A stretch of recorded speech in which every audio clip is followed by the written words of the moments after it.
नमस्कार। देखिए, आज के इस वीडियो में हम लोग सुप्रीम कोर्ट के बारे में पढ़ेंगे।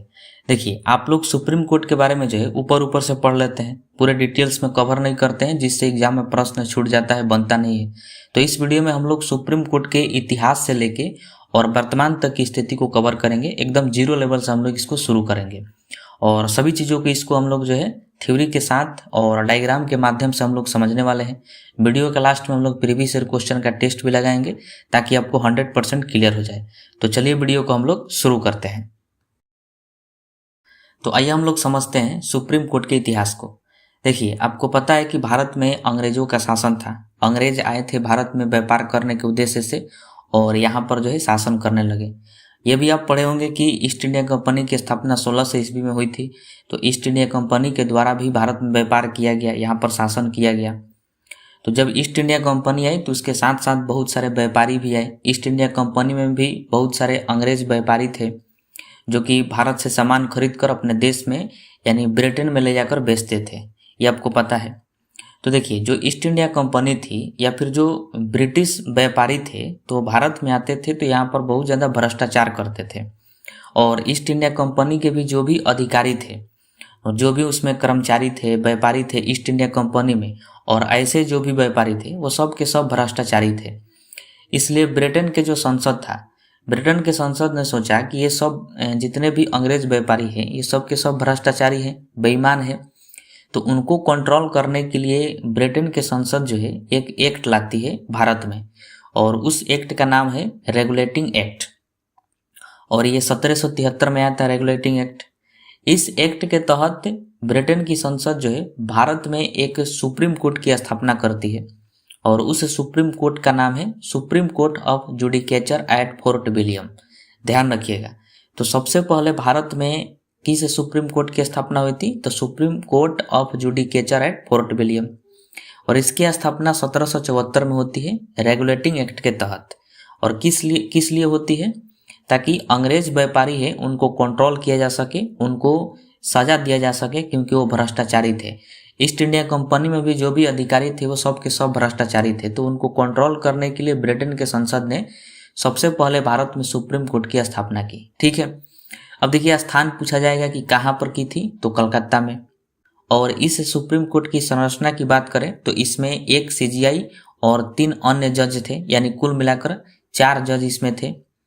और इसका जो पहले मुख्य न्यायाधीश थे वो एलिजा इम्पे थे। तो ये आपको ध्यान रखना है कि भारत में जो 1774 में सुप्रीम कोर्ट की स्थापना हुई थी उसके पहले मुख्य न्यायाधीश कौन थे? तो एलिजा इम्पे थे। ठीक है। अब देखिए, जो ईस्ट इंडिया कंपनी थी उस ईस्ट इंडिया कंपनी का अपना एक अदालत था। उस अदालत को कहा जाता था सदर अदालत। और सदर अदालत क्या था कि भारतीय कानून से चलता था। सदर अदालत किससे चलता था? भारतीय कानून से, और भारत के लोगों के लिए था। मतलब भारत के लोगों को न्याय देने के लिए, भारत के लोगों को सजा देने के लिए। तो ये सदर अदालत जो है ये ईस्ट इंडिया कंपनी के अंतर्गत था। और जो सुप्रीम कोर्ट था ये किस लिए था? तो जो अंग्रेज व्यापारी थे उनको कंट्रोल करने के लिए। ईस्ट इंडिया कंपनी में जो अधिकारी थे, जो व्यापारी थे, उनको कंट्रोल करने के लिए सुप्रीम कोर्ट था। लेकिन ईस्ट इंडिया कंपनी का जो अदालत था सदर अदालत, इस अदालत के तहत भारतीयों को कंट्रोल किया जाता था, भारत के लोगों को न्याय दिया जाता था, भारत के लोगों को सजा दिया जाता था सदर अदालत के तहत, क्योंकि यह भारतीय कानून से ही चलते थे। ठीक है। अब यहाँ पर ध्यान दीजिए कि एक देश में 2 अदालत हो गया। एक हो गया सुप्रीम कोर्ट और दूसरा हो गया सदर अदालत। और दोनों जो है अलग अलग कानून से चलता है। जो सुप्रीम कोर्ट था वह ब्रिटेन के संसद के कानून के हिसाब से चलता था, और जो सदर अदालत था वो भारतीय कानून के हिसाब से चलता था। ये ईस्ट इंडिया कंपनी के अंतर्गत आता था सदर अदालत। अब एक देश में 2 न्याय व्यवस्था जो था इसको देखा गया। इस वजह से इन दोनों में टकराव होने लगा, सदर अदालत में और सुप्रीम कोर्ट में, क्योंकि दोनों का न्याय व्यवस्था जो है अलग अलग था। अब दोनों में टकराव होने लगा, बहुत ज़्यादा समस्या उत्पन्न होने लगा। इसलिए फिर अंग्रेजों ने अलग दिमाग लगाया और अंग्रेजों ने इंडियन हाई कोर्ट एक्ट लाया 1861 में। अब आइए उसको हम लोग समझते हैं। तो देखिए, सुप्रीम कोर्ट और सदर अदालतों के बीच टकराव होने के कारण, क्योंकि दोनों का न्याय व्यवस्था जो है अलग अलग था, इस वजह से टकराव होने लगा। ये तो जाहिर सी बात है, होकबे करेगा। इसलिए अंग्रेजों ने इंडियन हाई कोर्ट एक्ट लाया 1861 में। और इस एक्ट के तहत अंग्रेजों ने क्या किया कि जो पहले का सुप्रीम कोर्ट था और सदर अदालत था उसको समाप्त कर दिया गया और नए सिरे से 3 हाई कोर्ट की स्थापना किए, Calcutta high court, Bombay high court और मद्रास हाई कोर्ट। और तीनें क्यों किए? क्योंकि तीनों प्रांतों पर अंग्रेजों का शासन था, तो जहाँ जहाँ उनका शासन था वहाँ वहाँ पर हाई कोर्ट की स्थापना कर दिए। और ध्यान रखिएगा तीनों हाई कोर्ट की स्थापना जो है 1862 में हुआ था, ये कई बार पूछा गया है, ठीक है। और किस एक्ट के तहत हुआ था? तो इंडियन हाई कोर्ट एक्ट 1861 के तहत। और जो पहले के सुप्रीम कोर्ट और सदर अदालत थे उसको समाप्त कर दिया गया और केवल हाई कोर्ट रखा गया। अब देखिए इन हाई कोर्ट का विशेषता क्या था कि ये एकीकृत न्याय प्रणाली पर चलते थे, मतलब तीनों जो है एक ही न्याय व्यवस्था पर चलते थे, पहले की तरह नहीं कि अलग अलग था, तीनों का एक ही न्याय व्यवस्था था।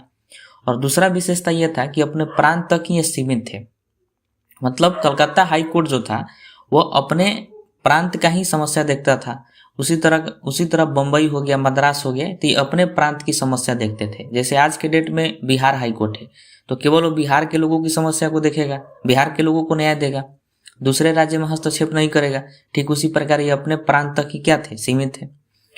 अब देखिए इसमें दिक्कत भी था। दिक्कत ये था कि अंतिम अपीलीय नहीं थे, और भारत में केवल हाई कोर्ट थे उस समय, लेकिन ये जो भी हाई कोर्ट थे ये अंतिम अपीलीय यहाँ पर नहीं होता था।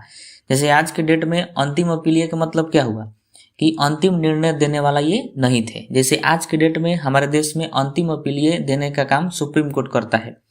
जैसे मान लीजिए बिहार का हाई कोर्ट कोई फैसला सुनाता है और आपको मंजूर नहीं है, आपको लगता है कि ये गलत है, तो आप इसके लिए सुप्रीम कोर्ट में अपील कर सकते हैं जो हाई कोर्ट से बड़ा है, और वहां पर अपील करेंगे और वो जो निर्णय दे देगा वो अंतिम होगा। उसके बाद कोई भी कोर्ट न्यायालय नहीं है, इसलिए कहा जाता है सुप्रीम कोर्ट अंतिम अपीलीय है। तो उस समय भारत में 3 हाई कोर्ट थे, लेकिन ये अंतिम अपीलीय नहीं थे। अंतिम अपीलीय जो है अंग्रेज अपने देश में रखे थे, यानी लंदन में। और अंतिम अपीलीय का व्यवस्था था Judicially Committee of the Privy Council London में, ये उनका कोर्ट का नाम है। तो वहां पर अंतिम अपीलीय था। जैसे कोलकाता हाई कोर्ट उस समय मान लीजिए कोई फैसला सुना दिया 1862 के अंतर्गत, तो आप जो है अंतिम अपीलीय चाहते हैं तो आपको लंदन जाना पड़ता था। तो ये इसकी गड़बड़ी था इस हाई कोर्ट में। दूसरा इनमें गड़बड़ी ये था कि अगर 2 प्रांतों के बीच किसी बात को लेकर विवाद हो जाए तो फिर उसको कौन सुलझाएगा। जैसे मान लीजिए कलकत्ता और बम्बई, इन दोनों में लेकर किसी बात को लेकर विवाद हो जाए तो उसको सुलझाएगा कौन, या फिर लोग जो है किसके बात को मानेंगे, कोलकाता हाई कोर्ट के मानेंगे कि बम्बई हाई कोर्ट को। तो ये भी समस्या था। या फिर केंद्र में या फिर किसी प्रांत में अगर विवाद हो जाता है तो फिर उसको कहाँ पर सुलझाया जाएगा। जैसे आज के डेट में है कि मान लीजिए बिहार और झारखंड, इन 2 राज्यों में विवाद हो जाता है, तो इस विवाद को ना झारखंड के हाई कोर्ट में सुलझाया जाएगा ना बिहार के हाई कोर्ट में सुलझाया जाएगा, डायरेक्टली इसको भेज दिया जाएगा सुप्रीम कोर्ट, क्योंकि सभी हाई कोर्ट से बड़ा है सुप्रीम कोर्ट, तो वह सुलझाएगा। तो उसी प्रकार उस समय अगर कलकत्ता, बम्बई, मद्रास इन सब में अगर विवाद हो जाए तो फिर उसको कौन सुलझाएगा, क्योंकि कलकत्ता वाला अपने पक्ष में सुलझाएगा, बम्बई वाला अपना पक्ष लेगा, मद्रास वाला अपना पक्ष लेगा। तो ये भी समस्या था, क्योंकि हाई कोर्ट से बड़ा कोई भी कोर्ट देश में नहीं था। तो ये एक समस्या था। इसीलिए अंग्रेजों ने फिर दिमाग लगाया और फिर एक एक्ट लाते हैं, गवर्नमेंट ऑफ इंडिया एक्ट 1935। अब आइए हम उसको समझते हैं। तो देखिए फिर अंग्रेजों द्वारा जो है गवर्नमेंट ऑफ इंडिया एक्ट लाया गया 1935 में, और इस एक्ट के द्वारा जो है जितने भी हाई कोर्ट थे उन सभी हाई कोर्ट से सबसे बड़ा एक कोर्ट बनाया गया, फेडरल कोर्ट।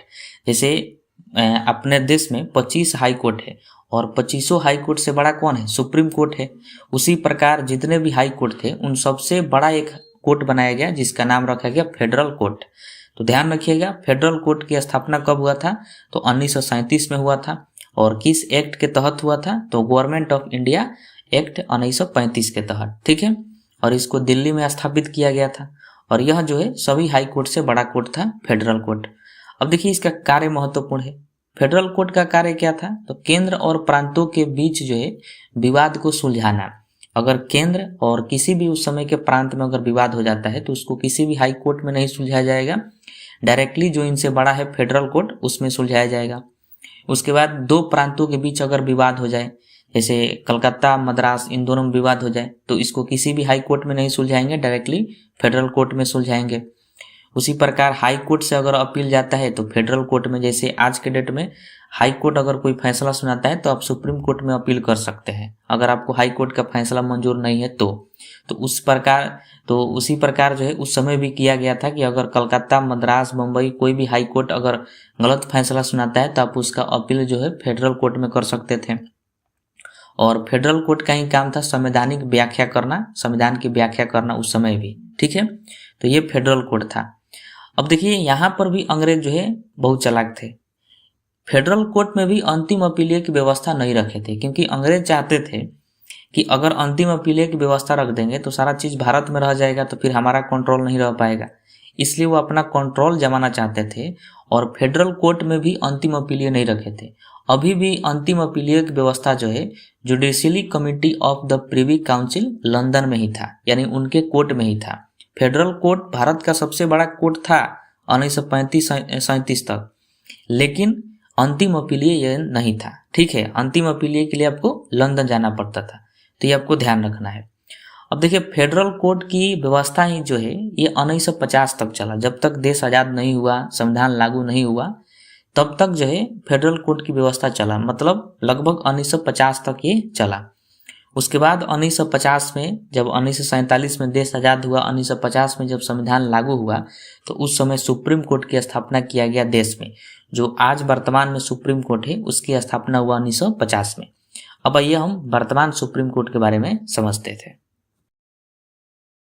अब आइए हम वर्तमान सुप्रीम कोर्ट के बारे में समझते हैं। देखिए भारतीय संविधान का जो आर्टिकल 124 का 1 है, उसमें कहा गया है कि भारत में एक सुप्रीम कोर्ट होगा, सुप्रीम कोर्ट का स्थापना किया जाएगा। उसी के तहत 26 जनवरी 1950 को सुप्रीम कोर्ट की स्थापना की जाती है और इसका स्थान जो है नई दिल्ली है, यानी आज भी नई दिल्ली में ही सुप्रीम कोर्ट है। इसके पहले मुख्य न्यायाधीश, ध्यान रखिएगा, एच.जे. कानिया थे, ये पूछा जाता है। और ये जो सुप्रीम कोर्ट है ये अंतिम अपीलीय है, मतलब अंतिम निर्णय देने का काम जो है सुप्रीम कोर्ट का ही है। इसके बाद कोई भी कोर्ट नहीं है इससे ऊपर, ये जो भी निर्णय देगा वो अंतिम निर्णय होगा, तो इसलिए कहा जाता है कि अंतिम अपीलीय सुप्रीम कोर्ट है। इसकी पहली बैठक, ध्यान रखिएगा, 28 जनवरी 1950 ईस्वी को हुआ था। स्थापना के 2 दिन बाद ही इसकी पहली बैठक हुई थी। भारत की जो न्यायपालिका है वो एकीकृत है, यानी एक ही नियम पर सभी अदालतें चलती है। आपको पता है कि पूरे भारत में 25 हाई कोर्ट है और 1 सुप्रीम कोर्ट है। तो ध्यान रखिएगा कि जितने हाई कोर्ट है और सुप्रीम कोर्ट है ये सब भारतीय संविधान पर ही चलते हैं। तो भारतीय संविधान तो हमारा एक ही है और अलग अलग कोर्ट हैं, तो सभी एक ही संविधान से, एक ही नियम से चलती है। इसीलिए कहा जाता है कि भारत की जो न्यायपालिका है वो एकीकृत है, मतलब एक ही नियम पर सभी चलती है, अलग अलग कुछ नहीं है। अब देखिए शुरुआत में ही सुप्रीम कोर्ट में कुल 8 जज थे, 1 सीजेआई और 7 अन्य जज थे। लेकिन जैसे जैसे मामला बढ़ता गया, समस्या बढ़ता गया, केस बढ़ते गए, वैसे वैसे जजों की संख्या बढ़ाई गई। जैसे देखिए 1950 में कुल 8 जज थे, 1 और 7 के रेशियो में, 1 सीजेआई और 7 अन्य जज। 1956 में 11 हो गए, 1960 में 14 जज हो गए, 1976 में 18, 1986 में 26, 2008 में 31 और 2019 में 34। और 2019 से लेकर अभी तक वर्तमान तक जो है कुल सुप्रीम कोर्ट में 34 जज है, 1 है सीजेआई यानी मुख्य न्यायाधीश और 33 अन्य जज हैं। तो ये आपको ध्यान रखना है। अब आइए हम लोग भारत में न्यायपालिका के स्ट्रक्चर को समझते हैं। देखिए भारत में जो न्यायपालिका है उसका स्ट्रक्चर देखिएगा पिरामिड की तरह है। जैसे भारत में सबसे ऊपर जो न्यायपालिका है उसका नाम है सुप्रीम कोर्ट, तो नंबर 1 पर आता है सुप्रीम कोर्ट। और सुप्रीम कोर्ट की संख्या पूरे भारत में एक ही है। उसके बाद आता है हाई कोर्ट। हाई कोर्ट की संख्या जो है सुप्रीम कोर्ट से ज़्यादा है, भारत में कुल 25 हाई कोर्ट है। और उसके बाद आता है डिस्ट्रिक्ट कोर्ट और सेशन कोर्ट, जिसको जिला एवं सत्र न्यायालय कहा जाता है।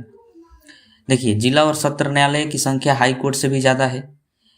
इसी में जो है दीवानी और फौजदारी दोनों मामलों को देखा जाता है जिला और सत्र न्यायालय में।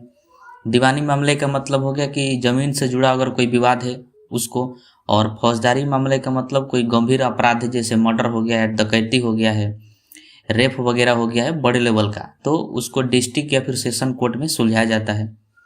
और उससे छोटा होता है सब ऑर्डिनेट कोर्ट। सब ऑर्डिनेट जो है ये भी जिला में ही होता है, लेकिन इसमें छोटे लेवल के मामले जो है सुलझाए जाते हैं। जैसे छोटा मोटा कोई दीवानी कोई दीवानी मामला है या फिर छोटा मोटा कोई विवाद है ज़मीन से जुड़ा, कम पैसों वाला विवाद है, तो उसको सबऑर्डिनेट कोर्ट के द्वारा सुलझाया जाता है। या फिर कोई छोटा मोटा मारपीट हो गया है जिसमें कपार उपार सब फटा है, तो वो छोटा मामला हो गया तो सबऑर्डिनेट कोर्ट में उसको सुलझाया जाता है। और बड़ा लेवल का होगा तो उसको फिर डिस्ट्रिक्ट या फिर सेशन कोर्ट में सुलझाया जाएगा। और सबसे निचला स्थान पर आता है ग्राम न्यायालय, जिसमें मुखिया सरपंच के द्वारा किसी भी मामले को सुलझाया जाता है। जैसे गांव में छोटे मोटे बात को लेकर अगर कोई विवाद हो गया तो उसको सुलझा देते हैं ग्राम न्यायालय में।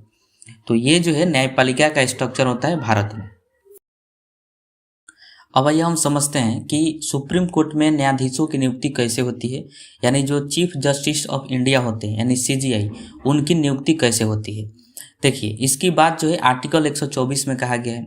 124 में कहा गया है कि सुप्रीम कोर्ट के जो मुख्य न्यायाधीश होंगे उनकी नियुक्ति राष्ट्रपति के द्वारा किया जाएगा, ये बात इसमें कहा गया है। तो ध्यान रखिए, जो सबसे पहले सुप्रीम कोर्ट की स्थापना हुई 1950 में, तो उसका पहला मुख्य न्यायाधीश कौन थे, तो HJ कानिया थे। तो उनकी नियुक्ति कौन किए होंगे, तो जो उस समय के प्रथम राष्ट्रपति थे डॉक्टर राजेंद्र प्रसाद, वही किए होंगे। तो ये ध्यान रखिएगा। अब देखिए, इसमें क्या था कि कार्यपालिका यहाँ पर भारी था। कैसे भारी था, क्योंकि राष्ट्रपति के हाथों में था कि राष्ट्रपति जिस व्यक्ति को CJI बनाना चाहते हैं उसको बना सकते थे।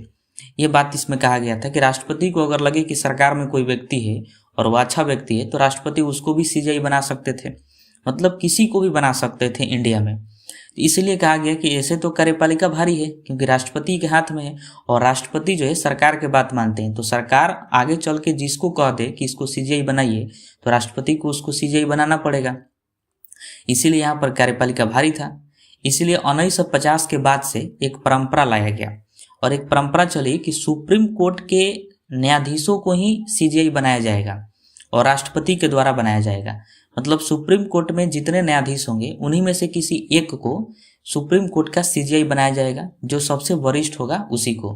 जैसे मान लीजिए कि सुप्रीम कोर्ट में 10 न्यायाधीश हैं और 10 न्यायाधीश में जो सबसे वरिष्ठ होगा यानी जो सबसे उम्रदराज होगा उसी को राष्ट्रपति जो है अगला CJI नियुक्त करेंगे, बाकी किसी को नहीं कर सकते हैं। अगर राष्ट्रपति चाहें कि किसी दूसरे व्यक्ति को बना दें, ऐरू गैरू किसी को भी, तो नहीं बना सकते हैं। ये परंपरा चलाया गया कि जब भी CJI बनेगा तो सुप्रीम कोर्ट का जज ही होगा और वह जज होगा जो सबसे वरिष्ठ होगा सुप्रीम कोर्ट में, उसी को बनाया जाएगा।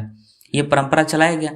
लेकिन देखिए, इस परंपरा की धज्जिया जो है इंदिरा गांधी के द्वारा उड़ा दिया गया और वो भी एक बार नहीं 2 बार इसका धज्जिया उड़ाया गया। आइए उसको समझते हैं। देखिए, हुआ यह कि 1973 में इंदिरा गांधी की सरकार थी और इंदिरा गांधी ने संसद में एक विधेयक लाती है और उस विधेयक में लिखा था कि अगर संसद चाहे यानी सरकार चाहे तो संविधान में कुछ भी संशोधन कर सकती है, कोई उसको रोक टोक नहीं होगा। इस तरह का एक विधेयक इंदिरा गांधी संसद में पेश करती है। अब इस विधेयक का जोर शोर से बवाल होने लगा और यह मामला जो है सुप्रीम कोर्ट पहुंचा और इसी मामले को केशवानंद भारती केस के नाम से जाना जाता है। जब ये सुप्रीम कोर्ट पहुंचा तो सुप्रीम कोर्ट ने कहा कि आप ऐसा विधेयक नहीं ला सकती है, आप ऐसा विधेयक पास नहीं कर सकती है, क्योंकि इससे जो है सरकार शक्तिशाली हो जाएगी। क्योंकि इस विधेयक में लिखा गया था कि अगर सरकार चाहे, संसद चाहे तो संविधान में कुछ भी संशोधन कर सकती है और उस विधेयक को पास कराया जा रहा था। तो सुप्रीम कोर्ट ने उस पर रोक लगा दिया और सुप्रीम कोर्ट ने कह दिया कि आपको संशोधन करना है तो आप ऐसा संशोधन करिए कि संविधान के मूल ढांचा प्रभावित न हो। बाकी आप कैसे भी संशोधन कर लीजिए चलेगा, लेकिन ऐसा आप संशोधन नहीं कर सकते कि मूल ढांचा प्रभावित हो। लेकिन इंदिरा गांधी ने विधेयक में क्या लिखा था कि ऐसा कुछ भी संशोधन कर सकते हैं संविधान में, कोई रोक टोक नहीं है। इसीलिए सुप्रीम कोर्ट के बहुत सारे जज जो है इस विधेयक के खिलाफ हो गए और इंदिरा गांधी का विरोध करने लगे और कह दिए कि ये विधेयक अगर इसमें संशोधन करिए और इसमें लिखिए कि मूल ढांचा प्रभावित नहीं होना चाहिए। आप संशोधन कर सकती है, कोई दिक्कत नहीं है, लेकिन संविधान का मूल ढांचा प्रभावित नहीं होना चाहिए। तो इस विधेयक के खिलाफ जो है सुप्रीम कोर्ट के बहुत सारे जज थे और कुछ जज जो है इंदिरा गांधी के पक्ष में भी थे, कुछ जज इनके विपक्ष में भी थे। अब देखिए, दुर्भाग्य से उसी वर्ष जो है 1973 में CJI नियुक्त करना था। अब CJI की नियुक्ति था और इंदिरा गांधी प्रधानमंत्री थी, शक्तिशाली थी। तो फिर इंदिरा गांधी ने उस व्यक्ति को CJI बनाया जो उस विधेयक के पक्ष में थे और जितने सुप्रीम कोर्ट के जज थे और जो उस विधेयक के विपक्ष में थे, उस विधेयक के विरोध कर रहे थे, उनको CJI नियुक्त नहीं की और एक व्यक्ति को बना दी AN राय को। AN राय से 3 जज ऐसे थे जो कि वरिष्ठ थे, उनसे बड़ा थे, लेकिन उनको नहीं बनाया गया। एएन राय अभी छोटे थे उम्र में, उनको बना दिया गया अगला सीजीआई, क्योंकि एएन राय इंदिरा गांधी के पक्ष में थे, इस वजह से उनको सीजीआई नियुक्त कर दिया गया। अब इसको भी लेकर बहुत ज़्यादा विवाद हुआ, लेकिन फिर जाके आगे मामला ठंडा गया। अभी भी इंदिरा गांधी नहीं रुकी। देखिए, आप सभी लोगों को पता है कि 1975 में भारत में इमरजेंसी लगा था, आपातकाल लागू हुआ था, और उस समय इंदिरा गांधी की सरकार थी। तो इंदिरा गांधी ने इमरजेंसी लागू करके जितने भी उनके विपक्षी नेताओं थे सभी को जेल में डालना चालू कर दिया, सभी को मनमानी तरीके से जेल में बंद कर दी। बहुत सारे लोगों के मौलिक अधिकार छीन लिए गए। जो मन आता था इमरजेंसी में वो कर देती थी इंदिरा गांधी, क्योंकि ऐसा ही अधिकार था कि इमरजेंसी में कुछ भी किया जाएगा, ये सब हो सकता है, कोई इसमें दिक्कत नहीं है। अब ये मामला जो है सुप्रीम कोर्ट पहुंचा। सुप्रीम कोर्ट के उस समय सबसे वरिष्ठ न्यायाधीश थे एच.आर. खन्ना। एच.आर. खन्ना को जब ये बात पता चला तो एच.आर. खन्ना ने सरकार को फटकार लगाया, इंदिरा गांधी को फटकार लगाया और कहा कि आप इमरजेंसी में आप मनमानी नहीं कर सकती है। और एच.आर. खन्ना ने उसी दिन से कह दिया कि जिस भी व्यक्ति को आपातकाल के दौरान बिना किसी वजह के गिरफ्तार किया गया है तो वह अपने गिरफ्तारी के खिलाफ न्यायालय में चुनौती दे सकते हैं। लेकिन ऐसा पहले नहीं था कि आप अगर आपको आपातकाल के दौरान किसी व्यक्ति को गिरफ्तार किया गया है तो न्यायालय में चुनौती नहीं दे सकता है। लेकिन एच.आर. खन्ना ने यह कह दिया कि जिस भी व्यक्ति को आपातकाल के दौरान बिना किसी वजह के गिरफ्तार किया गया है वो अपने गिरफ्तारी के खिलाफ न्यायालय में चुनौती दे सकता है, और अगर दोषी पाया जाता है तो सरकार के आदमी को, पुलिस को या फिर सरकार को भी सजा दिया जा सकता है। अब इस बात को लेकर इंदिरा गांधी जो है पूरे गुस्सिया गई, पूरे वो क्रोध में आ गई कि हमारे खिलाफ इसने फैसला दे दिया एच.आर. खन्ना की इतना हिम्मत हो गया। अब इंदिरा गांधी बोलती कि रुको तुमको बताते हैं। 1977 में सीजीआई के चुनाव करना था, तो परंपरा के अनुसार जो है उसी व्यक्ति को बनाया जाएगा सुप्रीम कोर्ट का अगला सीजीआई जो सबसे वरिष्ठ होगा, जो सबसे वरिष्ठ जज होगा सुप्रीम कोर्ट का। तो सबसे वरिष्ठ जो है एच.आर. खन्ना थे। तो और उस समय भी इंदिरा गांधी की सरकार थी, तो इंदिरा गांधी ने एच.आर. खन्ना को सीजीआई नहीं बनाई और दूसरे व्यक्ति को बना दी। एक थे एम.एच. बेग, ये लेडीज थी, एम.एच. बेग महिला थी, इनको जो है अगला सीजीआई बना दी। जबकि सबसे वरिष्ठ थे एच.आर. खन्ना। एच.आर. खन्ना को क्यों नहीं बनाई? क्योंकि वह जो है उनके खिलाफ फैसला दिए थे, इस वजह से उनको न बनाकर एम.एच. बेग को बना दी जो कि महिला थी, इनको अगला सीजीआई नियुक्त कर दी। अब इस बात को लेकर भी बहुत ज़्यादा विवाद हुआ, क्योंकि सबसे वरिष्ठ तो एच.आर. खन्ना है, तो एच.आर. खन्ना को परंपरा के अनुसार बनाना चाहिए, तो एम.एच. बेग को क्यों बनाया गया? इस बात को लेकर बड़ा विवाद हुआ। इसलिए सुप्रीम कोर्ट ने कहा कि कुछ ना कुछ दिमाग लगाना पड़ेगा, क्योंकि इंदिरा गांधी के द्वारा 2 बार धज्जियां उड़ा दिया गया परंपरा का। इसीलिए सुप्रीम कोर्ट ने 1993 में 9 जजों की बेंच बैठाई और इसमें फैसला लिया गया कि जब भी अब सीजीआई की नियुक्ति करना होगा, जजों की नियुक्ति करना होगा, तो इस पर कार्यपालिका प्रभावी नहीं रहेगी, कार्यपालिका का इसमें हस्तक्षेप नहीं रहेगा, मतलब सरकार इसमें कोई डिसीजन नहीं ले सकती है। जब भी डिसीजन लिया जाएगा तो न्यायपालिका के द्वारा ही लिया जाएगा। और इसी बैठक में कोलोजियम व्यवस्था को लागू किया गया।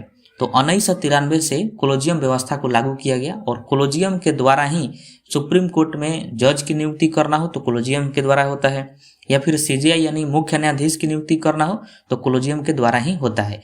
आइए हम लोग समझते हैं कि कोलोजियम में कौन कौन होते हैं। देखिए, कोलोजियम में कुल 5 जज होते हैं, एक होते हैं सीजीआई और 4 अन्य जज होते हैं। इस प्रकार कुल 5 जजों को मिलाकर कोलोजियम व्यवस्था को लागू किया गया। अब जब भी किसी जज को नियुक्त करना हो या फिर सीजीआई को नियुक्त करना हो तो ये 5 जज जो है एक रिपोर्ट पेश करते हैं और वह रिपोर्ट बनाते हैं, रिपोर्ट बना के राष्ट्रपति को देते हैं और राष्ट्रपति जो है उस रिपोर्ट के अनुसार उस व्यक्ति को अगला सीजीआई नियुक्त करते हैं या फिर सुप्रीम कोर्ट के जज नियुक्त करते हैं। तो यही जो है कोलोजियम की व्यवस्था है, ठीक है। फिर आगे चल के देखिए, कोलोजियम पर जो है आरोप लगने लगा भाई भतीजावाद का। भाई भतीजावाद का मतलब लोग कहने लगे, सरकार कहने लगी कि कोलोजियम में जो भी जज होते हैं वो अपने भाई को ही, अपने भतीजा को ही ये सब क्या करते हैं, अगला सीजीआई या फिर जज नियुक्त करते हैं। तो इस तरह का आरोप लगने लगा। उसके बाद जो है मोदी जी की एंट्री होती है 2014 में। मोदी जी जब भारत के प्रधानमंत्री बने तो वह 99वां संविधान संशोधन किए संविधान में और संशोधन करके एनजैक लाए। एनजैक क्या है? तो नेशनल जुडिशियल अपॉइंटमेंट कमीशन। एनजैक लाए और कहें कि इसमें कुल 6 सदस्य होंगे और यही 6 सदस्य जो है अगला सीजीआई को नियुक्त करेंगे या फिर अन्य जज की नियुक्त करेंगे सुप्रीम कोर्ट के। और इन 6 सदस्यों में कौन कौन होगा? तो एक सीजीआई होंगे यानी चीफ जस्टिस ऑफ इंडिया, जो कि वर्तमान के होंगे वही होंगे। और दूसरा जो है 2 वरिष्ठ न्यायाधीश होंगे, तीसरा एक कानून मंत्री होंगे और चौथा 2 प्रतिष्ठित व्यक्ति होंगे यानी इमिनेंट पर्सन। अब सीजीआई ठीक है, 2 वरिष्ठ न्यायाधीश ठीक है, कानून मंत्री भी ठीक है, सरकार में जो कानून मंत्री होगा वो इसका सदस्य हो जाएगा एनजैक का। लेकिन 2 प्रतिष्ठित व्यक्ति कौन होगा, ये कौन निर्धारित करेगा कि पूरे भारत में प्रतिष्ठित व्यक्ति कौन है, या कैसे मतलब निर्धारित किया जाएगा। तो इसके लिए कहा गया कि इसकी चुनाव किया जाएगा और उस चुनाव में जो है कुल 3 लोग शामिल होंगे, एक सीजीआई होगा, दूसरा प्रधानमंत्री और तीसरा लोकसभा के विपक्ष का नेता। ये तीनों लोग मिलकर जिस व्यक्ति को कहेंगे कि ये प्रतिष्ठित व्यक्ति है, जानकार व्यक्ति है, अच्छा व्यक्ति है, छवि का बढ़िया है, उसी को जो है प्रतिष्ठित व्यक्ति मान लिया जाएगा, इमिनेंट पर्सन। और इस तरह 2 व्यक्तियों का ये सब जो है तीनों मिलकर चुनाव करेंगे। तो 2 प्रतिष्ठित व्यक्ति हो गए। इस तरह मिलाकर कुल एनजैक में 6 सदस्य होंगे और यही 6 सदस्य जिस व्यक्ति को, जिस जज को कहेंगे कि ये सीजीआई बनेगा उसको बनाया जाएगा, जिस व्यक्ति को कहेंगे कि यह सुप्रीम कोर्ट का जज बनेगा उसको बना दिया जाएगा, न्यायाधीश बना दिया जाएगा। ये बात कहा गया। फिर सुप्रीम कोर्ट ने इस पर विचार किया एनजैक पर और कहा कि इसमें तो कार्यपालिका जो है, कार्यपालिका की जितनी शक्ति है उतना ही न्यायपालिका की शक्ति है। अर्थात ये भी देखा गया कि कार्यपालिका यहाँ पर भारी है, क्योंकि इस एनजैक में कहा गया था कि अगर एनजैक का 2 सदस्य किसी व्यक्ति का विरोध कर देते हैं कि यह व्यक्ति सुप्रीम कोर्ट का जज नहीं बनना चाहिए या फिर सीजीआई नहीं बनना चाहिए, तो फिर उस व्यक्ति को कभी नहीं बनाया जा सकता है। ये इसमें अधिकार था कि 2 व्यक्ति अगर मना कर देते हैं तो उसको कभी नहीं बना सकते हैं। तो फिर देखिए कि यहाँ पर तो सरकार जो है भारी हो जाएगी, क्योंकि सरकार का ही इसमें 2 व्यक्ति हो जा रहे हैं, एक तो कानून मंत्री हो जाएगा और दूसरा प्रतिष्ठित व्यक्ति। तो प्रतिष्ठित व्यक्ति जो है प्रधानमंत्री तो चुन रहे हैं और सीजीआई चुन रहे हैं, तो कुल मिलाजुला कर देखा जाए तो सरकार यहाँ पर भारी है। इसीलिए सुप्रीम कोर्ट ने कहा कि नहीं आएगा, एनजैक नहीं होएगा। और एनजैक को क्या कर दिया, सुप्रीम कोर्ट ने रद्द कर दिया, क्योंकि कोलोजियम में ठीक है और तो फिर जाके जो है इसको रद्द कर दिया गया एनजैक को, और फिर से कोलोजियम को लागू कर दिया गया। और आज के डेट में भी कोलोजियम के द्वारा ही सुप्रीम कोर्ट में न्यायाधीशों की नियुक्ति होती है, सीजीआई की नियुक्ति होती है। तो ये आपको ध्यान रखना है। अब आइए हम समझते हैं कि सुप्रीम कोर्ट में न्यायाधीश बनने के लिए योग्यता क्या होनी चाहिए। देखिए, सबसे पहला योग्यता यही है कि वो भारत का नागरिक होना चाहिए।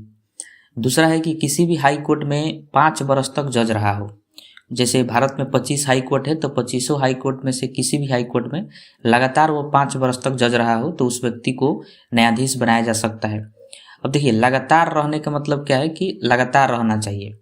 ऐसा नहीं है कि एक ही हाई कोर्ट में 5 वर्ष तक जज रहा हो तभी उसको बनाएंगे। अलग अलग हाई कोर्ट में भी लगातार अगर रहा हो 5 वर्ष तक जज, तो उसको न्यायाधीश बनाया जा सकता है। जैसे मान लीजिए कोई व्यक्ति है, कोई जज है और वो बिहार के हाई कोर्ट में 2 वर्ष तक जज रहा, झारखंड के हाई कोर्ट में 2 वर्ष तक जज रहा लगातार, और फिर जाके उत्तर प्रदेश के हाई कोर्ट में 1 वर्ष तक जज रहा, तो कुल 5 वर्ष हो गया। लगातार रहा है तो उसको बनाया जा सकता है। ऐसा फिक्स नहीं है कि एक ही हाई कोर्ट में रहना चाहिए, अलग अलग हाई कोर्ट में लगातार रहा हो 5 वर्ष तक तो उसको बना सकते हैं। अगर ये नहीं है तो दूसरा क्या है कि किसी भी हाई कोर्ट में 10 वर्ष तक वकील रहा हो। ठीक वकील वैसा ही रहा हो, अलग अलग हाई कोर्ट में भी चलेगा, लेकिन लगातार रहना चाहिए 10 वर्ष तक।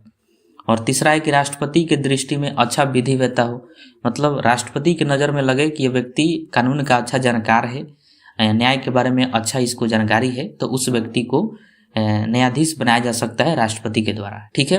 और ये भी ध्यान रखिएगा कि जो न्यायाधीशों की कार्यकाल है वो 65 वर्ष तक होता है। 65 वर्ष के आयु तक वो न्यायाधीश रह सकते हैं, उसके बाद वो रिटायर हो जाते हैं। अब ये हम समझते हैं कि न्यायाधीशों का निष्कासन कैसे होता है, मतलब न्यायाधीशों को उनके पद से कैसे हटाया जाता है। और इसका चर्चा जो है आर्टिकल 124 के 4 में किया गया है, ये आपको ध्यान रखना है। अब देखिए, सुप्रीम कोर्ट के अगर न्यायाधीशों को हटाना है तो उनको 2 आधार पर हटाया जा सकता है, और ये कई बार पूछा गया है, ध्यान रखना है। पहला आधार है कि दुर्व्यवहार, अगर किसी के साथ वह दुर्व्यवहार किए हैं तो उनको हटाया जा सकता है। या फिर असमर्थता, मतलब वह अपने पद के लिए समर्थ नहीं है, असमर्थ है, तो उनको उनके पद से हटाया जा सकता है। तो बेसिकली ये 2 ही आधार है जिस वजह से किसी भी न्यायाधीश को सुप्रीम कोर्ट के हटाया जा सकता है, ये ध्यान रखिएगा। अब देखिए, यह प्रक्रिया कैसे चलती है, तो यह महाभियोग की तरह प्रक्रिया होती है, लेकिन महाभियोग प्रक्रिया नहीं होती है, ये आपको ध्यान रखना है।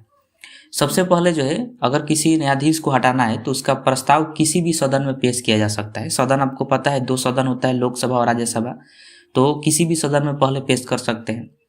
जब किसी सदन में पेश किया जाएगा तो उस आधार की जांच किया जाएगा कि जो इन पर आरोप लगाया गया है वह सही है कि नहीं है।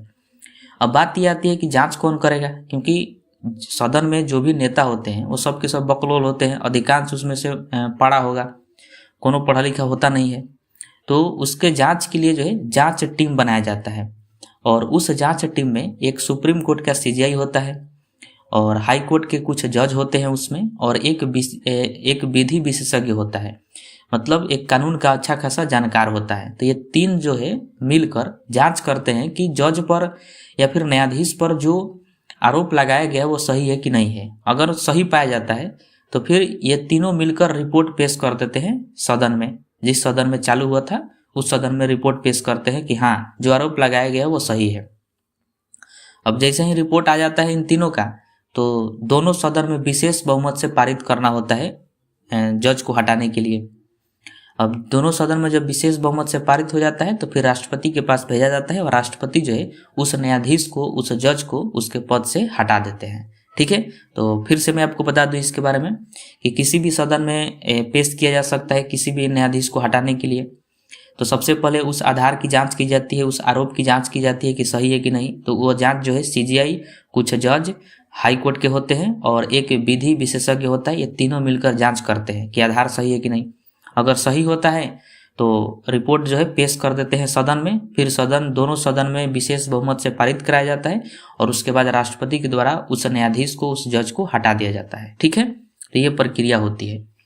अब मान लीजिए कोई न्यायाधीश है वो अपने मन से हटना चाहते हैं, तो वो इस्तीफा दे देते हैं राष्ट्रपति को, और राष्ट्रपति को इस्तीफा दे के अपने पद से हट जाते हैं। तो ये भी आपको ध्यान रखना है।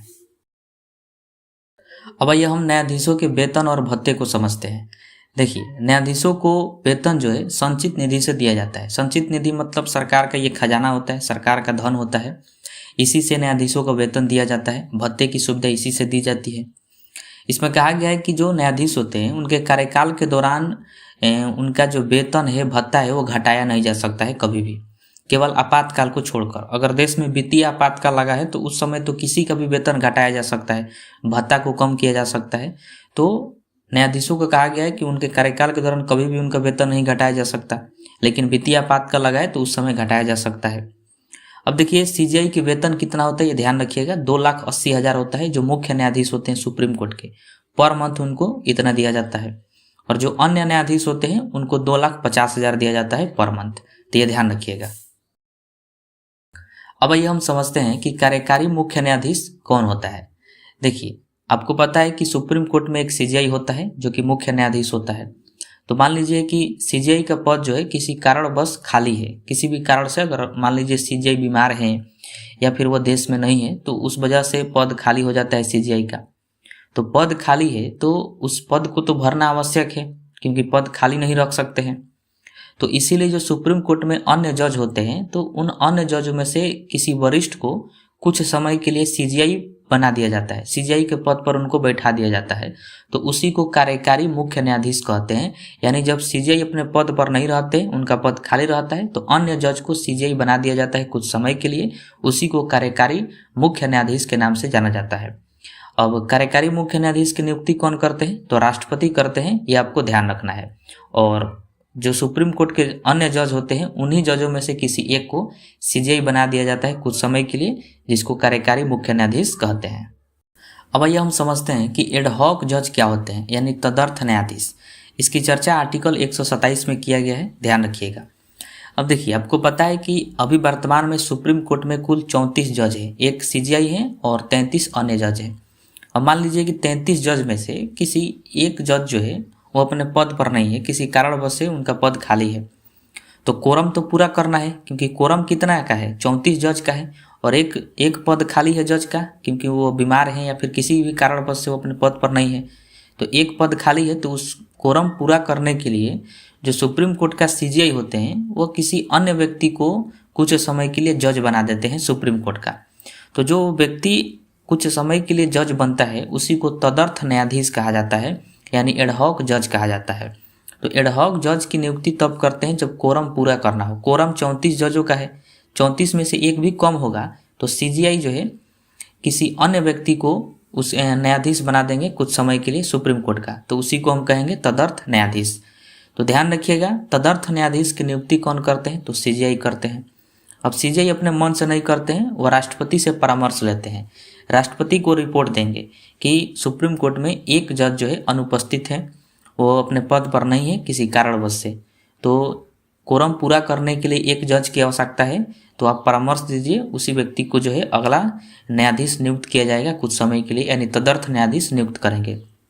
तो सीजीआई नियुक्ति करते समय राष्ट्रपति से परामर्श लेते हैं, उसके बाद जो है तदर्थ न्यायाधीश की नियुक्ति की जाती है। ठीक है, अब देखिए तदर्थ न्यायाधीश कौन होता है? तो जो हाई कोर्ट है, आपको पता है कि पूरे भारत में 25 हाई कोर्ट है, तो 25 हाई कोर्ट में से कोई भी किसी भी हाई कोर्ट का अगर कोई जज है तो उसको जो है सुप्रीम कोर्ट का तदर्थ न्यायाधीश बना दिया जाता है।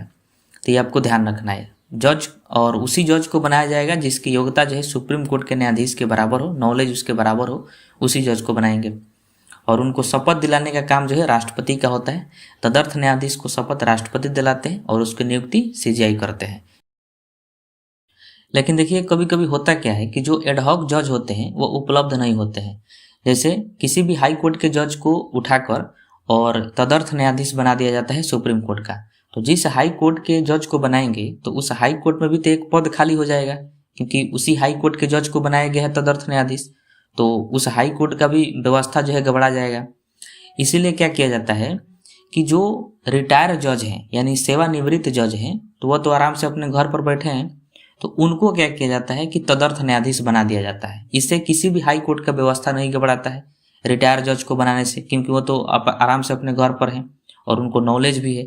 इसीलिए रिटायर जज को तदर्थ न्यायाधीश बना दिया जाता है कुछ समय के लिए, और सारा वेतन भत्ता सब वही दिया जाता है जो एक न्यायाधीश को मिलता है सुप्रीम कोर्ट का, उसी को सेवानिवृत्त जज कहा जाता है।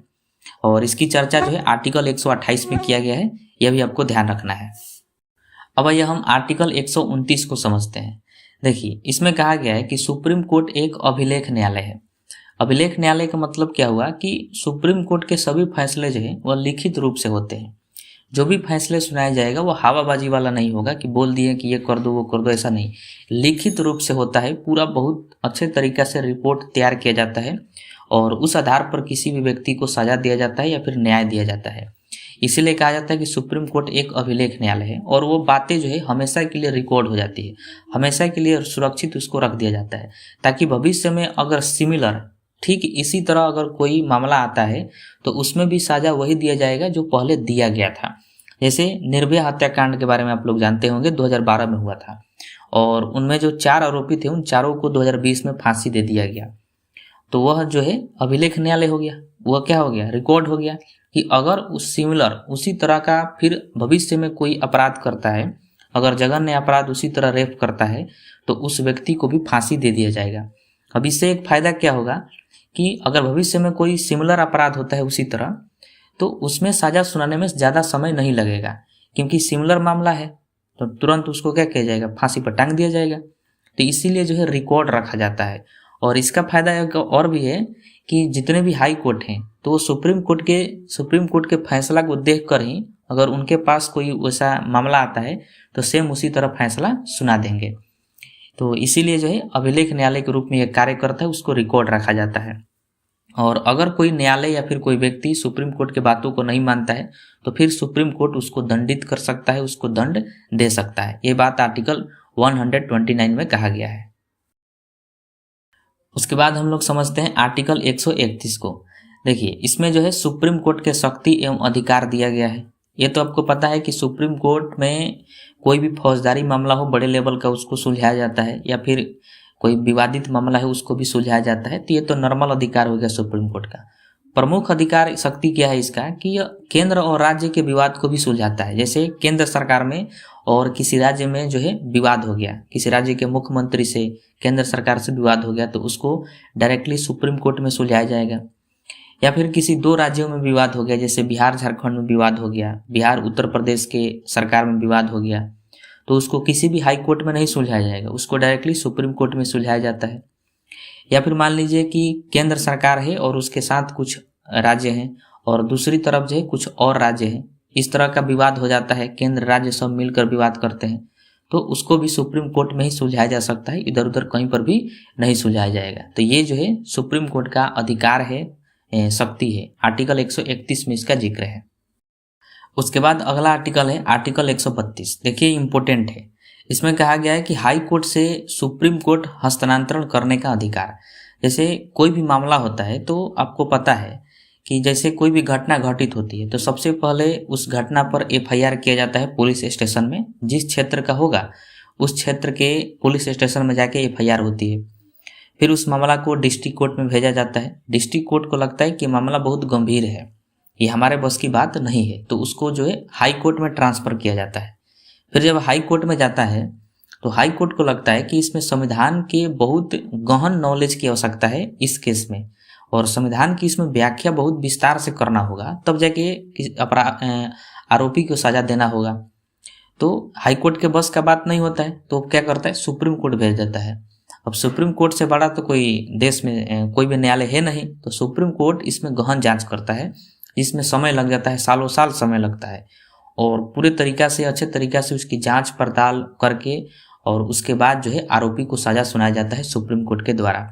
तो यही बात इसमें कहा गया है आर्टिकल 132 में कि हाई कोर्ट से सुप्रीम कोर्ट में हस्तांतरण करने का अधिकार। मतलब अगर हाई कोर्ट को लगे कि हमारे बस की बात नहीं है, इसमें संविधान की अत्यधिक व्याख्या करना आवश्यक है, तो वह सुप्रीम कोर्ट के पास भेज सकता है, हस्तांतरण कर सकता है। ये बात इसमें कहा गया है। और जो भी निर्णय देगा सुप्रीम कोर्ट वह अंतिम अपीलीय होगा, उसके बाद कोई न्यायालय नहीं है, कोई सुनने वाला नहीं है। फिर राष्ट्रपति के पास गुहार ही लगाया जा सकता है कि सजा को कम कर दें या फिर सजा को समाप्त कर दें, वो इसके बाद कुछ नहीं है। ठीक है। अब आइए हम समझते हैं कि न्यायिक पूर्वावलोकन क्या होता है, यानी जुडिशियल रिव्यू, और इसका जिक्र जो है आर्टिकल 137 में किया गया है, ये आप ध्यान रखिएगा।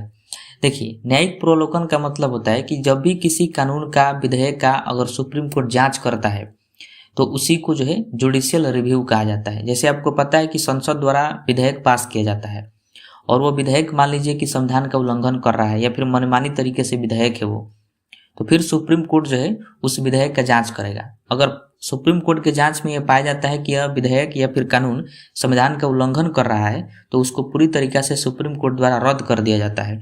उसी को न्यायिक पूर्वावलोकन कहते हैं। जैसे कोई भी विधेयक पास होता है तो पूरे देश में अगर बवाल हो गया उस विधेयक को लेकर, तो फिर सुप्रीम कोर्ट उसका जांच करेगा कि क्या कारण है कि बवाल हुआ है, कहीं ये संविधान का उल्लंघन तो नहीं कर रहा है। अगर ऐसा कर रहा होगा तो उसको पूरी तरीके से रद्द कर देगा। ठीक है। अब सुप्रीम कोर्ट जो है ऐसा कई बार किया है। जैसे मैंने आपको इसके पहले ही बताया, केशवानंद भारती बनाम केरल राज्य 1973 का केस। इसमें इंदिरा गांधी की सरकार थी, तो इंदिरा गांधी ने संसद में एक विधेयक लाई जिसमें कह दी थी कि सरकार जो है संविधान में कुछ भी संशोधन कर सकती है, जो चाहे वो कर सकती है। तो फिर सुप्रीम कोर्ट ने इसका जुडिशियल रिव्यू किया और कहा कि ये संविधान का उल्लंघन है, आपको संशोधन करना है, ठीक है, सरकार को अधिकार है, वो संशोधन कर सकती है, लेकिन ऐसा संशोधन नहीं करेगी जिससे संविधान का मूल ढांचा प्रभावित हो। संशोधन करिए लेकिन मूल ढांचा प्रभावित नहीं होना चाहिए। तो ये इस केस में कहा था। और एक दूसरा केस भी आया था, गोलकनाथ बीएस पंजाब, जो कि 1967 में आया था। इसमें सुप्रीम कोर्ट ने कहा था कि संसद जो है वो फंडामेंटल राइट्स में संशोधन नहीं कर सकती है, यानी जो संविधान का मूल भाग है, मतलब मूल अधिकार है, भाग 3 में दिया गया है, उसमें सरकार संशोधन नहीं कर सकती, संसद संशोधन नहीं कर सकती है। ये बात गोलकनाथ वर्सेस पंजाब में कहा था 1967 में सुप्रीम कोर्ट ने। तो देखिएगा आज के डेट में भी सरकार जो है सब में संशोधन कर सकती है, कुछ भी बदल सकती है, लेकिन जो मूल अधिकार है उसमें संशोधन नहीं कर सकती है, यह ध्यान रखिएगा। अब आइए हम एक लास्ट पॉइंट समझते हैं, जनहित याचिका। इसी को पील कहा जाता है, पब्लिक इंटरेस्ट लिटिगेशन इंग्लिश में इसको बोलते हैं। अब देखिए जनहित याचिका क्या है कि अगर कोई समाज में कोई गलत काम होता है और उससे पूरा समाज प्रभावित होता है, तो कोई भी व्यक्ति हो, कोई भी नागरिक हो, या फिर कोई संस्था है, या फिर कोई समाज सेवी कोई व्यक्ति है, तो वह जो है सुप्रीम कोर्ट या फिर हाई कोर्ट में पील दायर कर सकता है। मतलब ये केस नहीं होता है, ये पील दायर होता है कि इस व्यक्ति के कारण या फिर इस काम के कारण पूरे समाज प्रभावित हो रहा है, इस पर विचार किया जाए। तो ये कोर्ट में जाके अपील कर सकता है। और यह ध्यान रखिएगा, हमेशा ये हाई कोर्ट या फिर सुप्रीम कोर्ट में ही अपील दायर किया जा सकता है, बाकी किसी भी कोर्ट में ये दायर नहीं होता है। ठीक है। जैसे मान लीजिए कि कोई व्यक्ति है और कोई गलत काम करता है जिससे पूरे समाज प्रभावित होता है। जैसे एक घटना है 2018 की, जिसमें रणवीर सिंह नाम का कोई एक्टर है, उसने लंगटे उघारे जो है फोटो शूट करवाया था।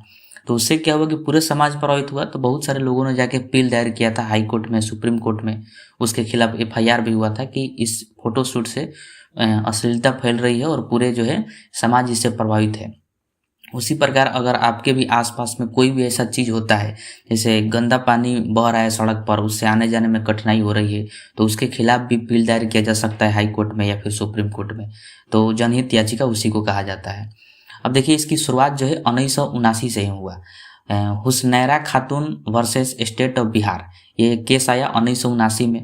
इसमें क्या हुआ कि हुसनैरा खातून जो थी वो अपने सजा काट कर और फिर भी जेल के अंदर ही बंद थी, और ऐसे बहुत हजारों लाखों के तादाद में ऐसे कैदी थे जो कि उनका सजा पूरा हो गया था, 5 साल का सजा था, सजा काट लिए थे, फिर भी वो जेल के अंदर ही थे। तो फिर उनका जो है मूल अधिकार का हनन है और बहुत दिक्कत उनको सामना करना पड़ा कि सजा काट लिए हैं फिर भी वो जेल के अंदर है।